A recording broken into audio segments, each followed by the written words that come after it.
What's going on, folks? Ted from Immersion here, and we have some breaking news in the form of possibly Hasbro spinning out Wizards of the Coast to be a separate company. Now, it is purely conjecture at this point, but an article was posted on comicbook.com not 2 hours ago at this point, stating that some of the shareholders within Hasbro are considering breaking Wizards of the Coast out into its own company in an effort to grow the company's stock significantly more by up to $100. Now, again, purely conjecture, so we're going to go ahead and take a look through this article and talk about it, and it does sort of align with things that I've been alluding to, but let's go ahead and take a look. So, a minority stockholder in Hasbro is pushing to spin out Wizards of the Coast into its own company. The Wall Street Journal was the first to report that AltaFox Capital, which owns about 2.5% of Hasbro's stock, has proposed 5 new directors to Hasbro's board, as well as a radical new direction for the company focused on growing profitability in the consumer and entertainment brand. As part of this plan, AltaFox wants Hasbro to spin out Wizards of the Coast into its own company, which it says would result in Hasbro increasing its stock price by up to $100. That's not increasing the stock to $100. That's increasing its overall amount by up to $100. So whatever it is currently, possibly plus $100. And it goes on to say Wizards of the Coast, Dungeons & Dragons, blah, blah, blah. Hasbro's Entertainment One division, E1 Entertainment Division, has multiple projects involving the franchises, the live-action D&D movie coming in 2023, Magic the Gathering animated series coming later this year, and then Hasbro's current business strategy uses storytelling, primarily through shows and movies, produced by E1 and other studios to help drive toy and merchandise sales. It says WotC's a little bit different, though, because the game serves as both a storytelling medium and a merchandise mover. Talks about how Wizards of the Coast became popular when they launched the Pokemon trading card game in 1999, and then purchased D&D from TSR.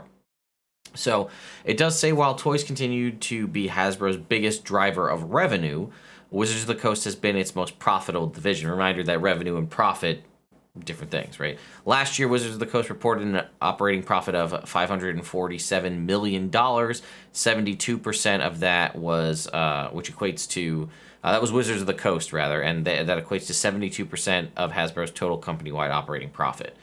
And they also go on to state that the CEO of Hasbro, Chris Cox, was the formerly led Wizards of the Coast. So we've got WotC people on the inside of Hasbro. It says, per CNBC, Hasbro said it will review AltaFox's recommendation. Hasbro engages in regular communications with its shareholders as part of its robust shareholder engagement program and welcomes constructive input, Hasbro said in a statement. Hasbro will vote in new directors to its board this spring. Should AltaFox's directors be added to Hasbro, it would signal the potential for greater change.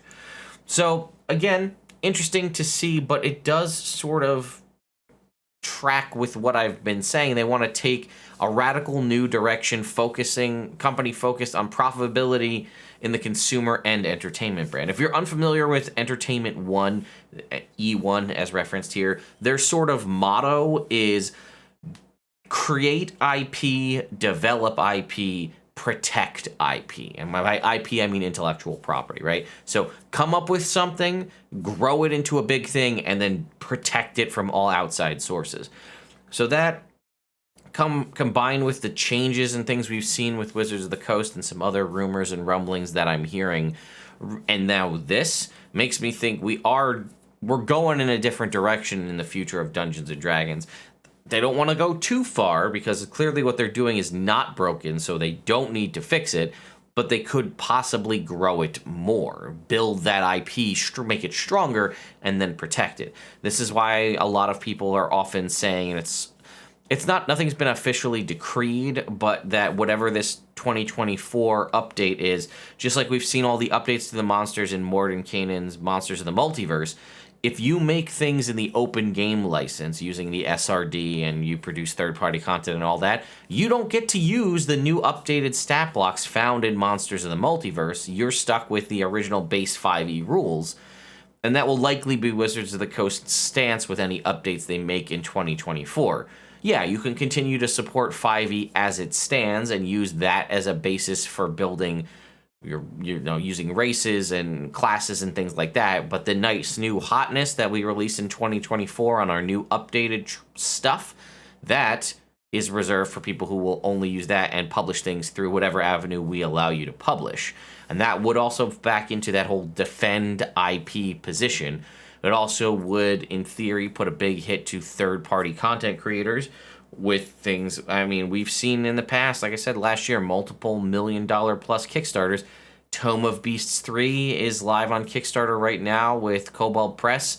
It's, $600,000, $500,000, $600,000 Kickstarter, and it's the first couple months of the year. If WotC could get a large piece or the entirety of that pie, that looks very good for them, and, could also help to spin out this whole let's make ourselves our own company. That's been a rumor. People have said maybe WotC will buy themselves out of Hasbro and become their own entity.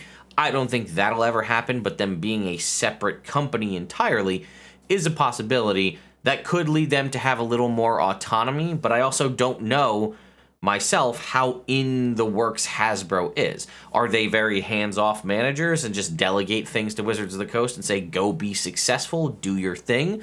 Or are they in there like we see with movies all the time, where a studio will make a note, hey, I think this should happen, and the director or the writer, whoever of the movie, doesn't want to have whatever the studio says, but the studio is the money, so they tell you, I want this to happen in the movie, so they put it in the movie. I don't know if Hasbro's doing that kind of things to way Dungeons & Dragons is working, or if it is just all by itself, but spinning it out into a separate company, in theory, would give them more creativity and ability to control what it is they do. But I don't know. It's an interesting time, right? And to be someone covering news of this kind of stuff is also very interesting. So I'm very curious to hear your thoughts in the comments down below. Stay tuned to the channel for more and more D&D videos. Got actually a nice schedule that I worked out for myself, which is a first time, because I've got so much going on to try to, ration out the videos. So anyway, thank you all so much for watching, and I'll see you next time.